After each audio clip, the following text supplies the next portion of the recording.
Good morning बच्चों। हमारा आज का टॉपिक है इंडिया पाकिस्तान कॉन्फ्लिक्ट्स, भारत और पाकिस्तान संघर्ष। दक्षिण एशिया में 7 कंट्रीज़ आते हैं और 7 कंट्रीज़ में से भारत एक ऐसा कंट्री है जो सेंटर लेवल पर है, मतलब बिल्कुल केंद्र में है, और इस वजह से इनमें से अधिकांश जो संघर्ष हैं उनका रिश्ता भारत के साथ है, यानी भारत ने बहुत से संघर्षों को झेला है।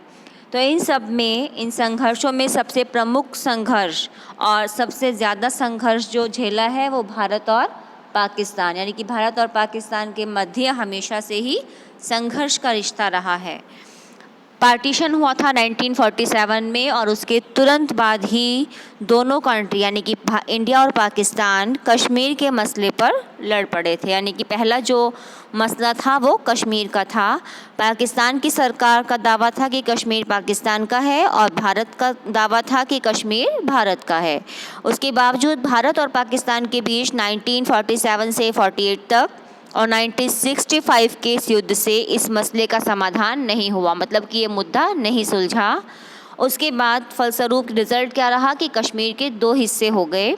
एक हिस्सा पाकिस्तान अधिकृत कश्मीर कहलाया और जबकि दूसरा हिस्सा भारत का जम्मू कश्मीर प्रांत बन गया। तो जो दोनों इनके बीच में एक नियंत्रण सीमा रेखा है, वो 1971 में भारत ने पाकिस्तान के खिलाफ एक निर्णायक युद्ध जीता, लेकिन जो कश्मीर मसला था वो अनसुलझा ही रहा, यानी कश्मीर का मसला नहीं सुलझा। उसके बाद सियाचिन ग्लेशियर पर नियंत्रण और हथियारों की होड़ को लेकर भी भारत और पाकिस्तान के बीच तनातनी बनी रही। इसके बाद 1990 के दशक में दोनों देशों ने परमाणु हथियारों और एक दूसरे देशों पर दागने वाले हथियारों की क्षमता को लेकर उन्होंने क्या किया, मिसाइल हासिल कर ली। इससे दोनों देशों के बीच हथियारों की होड़ ने भी एक नए इतिहास को जन्म दिया। 1998 में भारत ने परमाणु परीक्षण किया पोखरण में, और इसके कुछ दिनों बाद ही पाकिस्तान ने परमाणु परीक्षण किए चगाई पहाड़ी पर। इसके बाद से ऐसा लगता था कि भारत और पाकिस्तान जो हैं वो एक सैन्य संबंध में बंध चुके हैं, क्योंकि इनके बीच सीधे और सर्वव्यापी युद्ध छिड़ने की आशंका कम हो गई है, बल्कि इन दोनों में क्या रहता है, लगातार तनाव और संघर्ष की स्थिति बनी रहती है। और दोनों ही देशों की सरकारें एक दूसरे को संदेह की नज़र से देखती हैं और एक दूसरे पर आरोप लगाती हैं। भारत और पाकिस्तान के बीच इसके बाद संघर्ष हुआ नदी जल के बंटवारे को लेकर। वो नदी थी सिंधु नदी।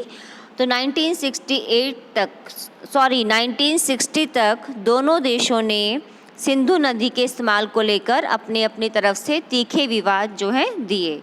संयोगवश क्या हुआ कि 1960 में विश्व बैंक की मदद से भारत और पाकिस्तान ने सिंधु जल नदी पर हस्ताक्षर किए, और इतने सारे संघर्षों और सैन्य विवादों के बावजूद ये संधि ऐसी है जो अब तक टिकी हुई है। यानी कि ये संधि भारत और पाकिस्तान के बीच कई सैन्य संघर्षों के बावजूद अभी भी कायम है। तो नदी जल के इस्तेमाल को लेकर अभी भी थोड़े बहुत छोटे मोटे कुछ विवाद हैं, चाहे वो कच्छ के रण में सीमा रेखा को लेकर हों।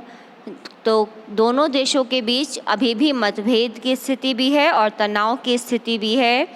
इसके साथ साथ एक चिंता भी जुड़ी होती है कि इन सभी समस्याओं का समाधान किस ढंग से किया जाएगा।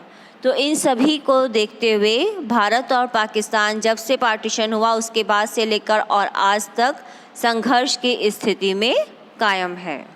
धन्यवाद।